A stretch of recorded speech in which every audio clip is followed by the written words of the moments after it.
Why Edi Rama should step down as Albania's prime minister. In the annals of Albanian politics, few figures have been as polarizing, resilient, and controversial as Edi Rama. After more than a decade as prime minister, since 2013, his fourth term just beginning, the question looms large: has Rama served his country or harmed it beyond repair? The evidence of entrenched corruption, institutional capture, unchecked cronyism, and social decay weighs heavily on any positive legacy. For Albania to reclaim credibility, justice, and democratic integrity, Rama's era must end. Below is a comprehensive case, based on public records, investigative reporting, and judicial proceedings, explaining why Rama should resign, why his entire team is implicated, and how his 12 years in power have arguably done more damage than good. 1. A web of corruption. Rama's circle of trust and institutional capture. The incinerator scandal. One of the most infamous corruption cases under Rama is the incinerator scandal, wherein 3 municipal waste-to-energy plants, in Elbasan, Fier, and Tirana, were awarded under controversial public-private partnership (PPP) contracts. The Supreme State Audit estimated potential costs to taxpayers could exceed €350 million over 30 years. Multiple officials, including former ministers and business partners, have faced charges for corruption, money laundering, and abuse of office.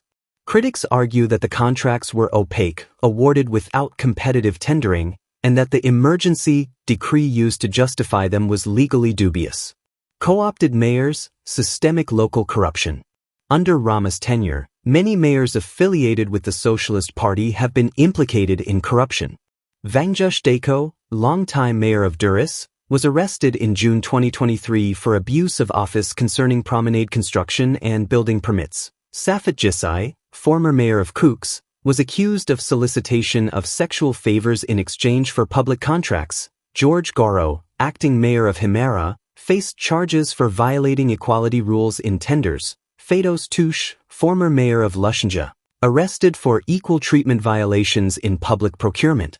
These cases point not to a few bad actors, but to a structurally compromised local governance apparatus, integrated with, and often protected by, central power.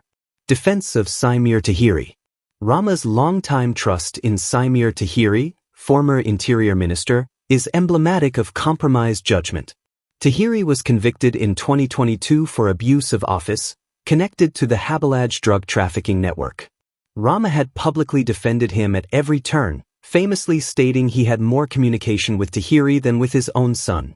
Such loyalty in the face of evident wrongdoing speaks to a broader culture of impunity under Rama.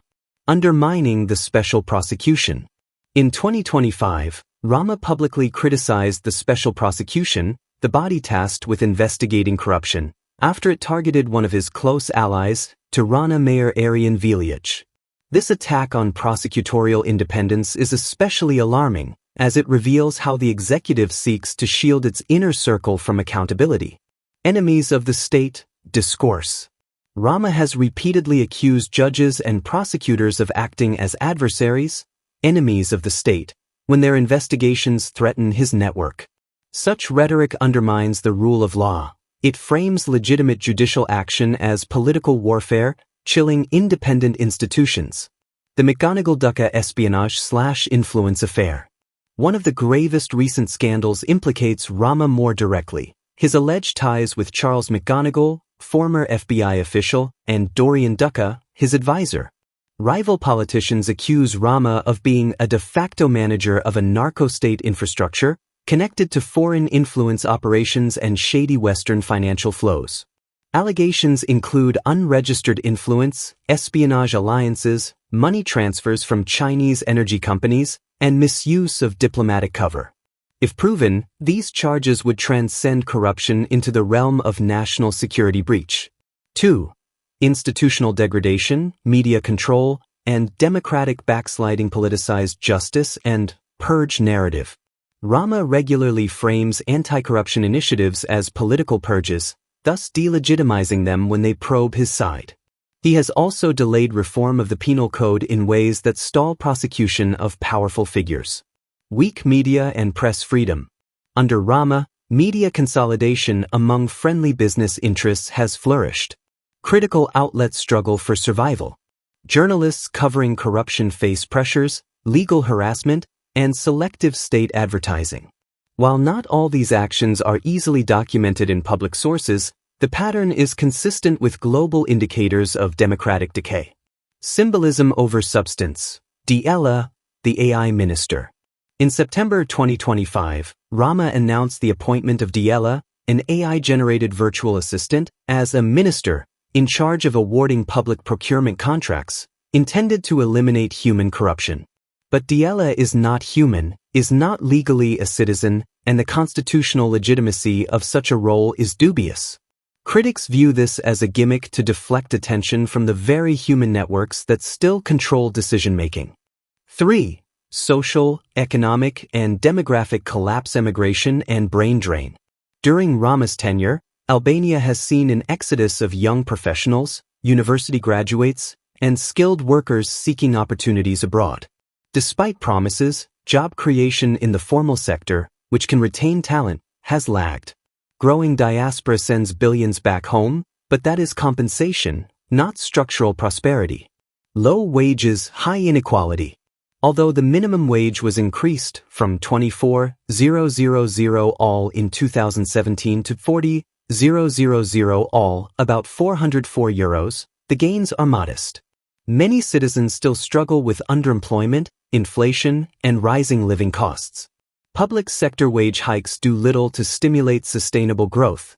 They often increase dependency and public indebtedness. Infrastructure, environment, and public services. Despite grand architecture projects and urban redesigns in Tirana, many Albanian towns still lack reliable water, waste management, health services, and road networks. The incinerator projects, meant to resolve waste crises, turned into liabilities and scandal magnets. Rama's style often favors monumental optics, high-rise buildings, facades, cosmetic renovation, over meaningful rural connectivity, equitable infrastructure, or ecological resilience. EU accession, promises unfulfilled. Rama consistently pitches EU entry by 2030. Yet his government's reputation for corruption is a glaring obstacle. The EU and public observers alike express concern that Albania is not ready.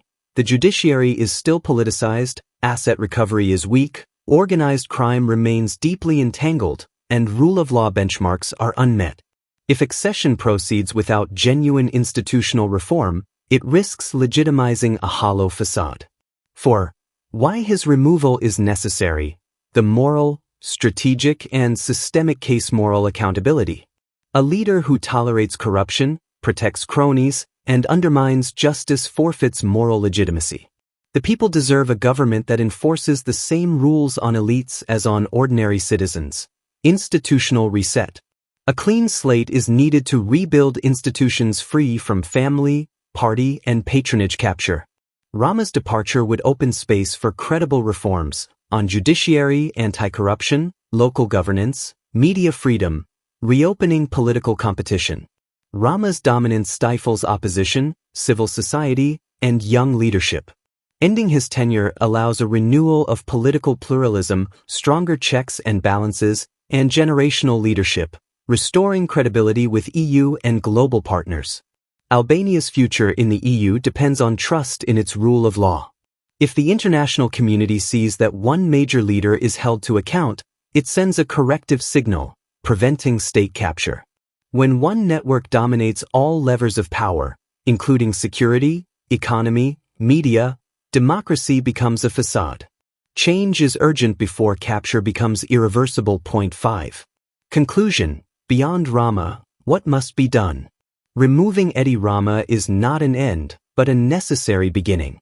The next government should commit to full judicial autonomy, asset recovery, and special prosecutor independence, transparent, competitive public procurement with citizen oversight, decentralization of power, breaking monopolies at central level, media pluralism, protections for investigative journalism, a revitalized economy that offers opportunity at home, rather than driving emigration, a genuine civic contract. Accountability, merit, fairness. If Albania allows one man to monopolize power, the cost is not only corruption, but the erosion of national dignity, trust, and future. It is time for Rama to step down and for Albanians to seize their sovereign moment.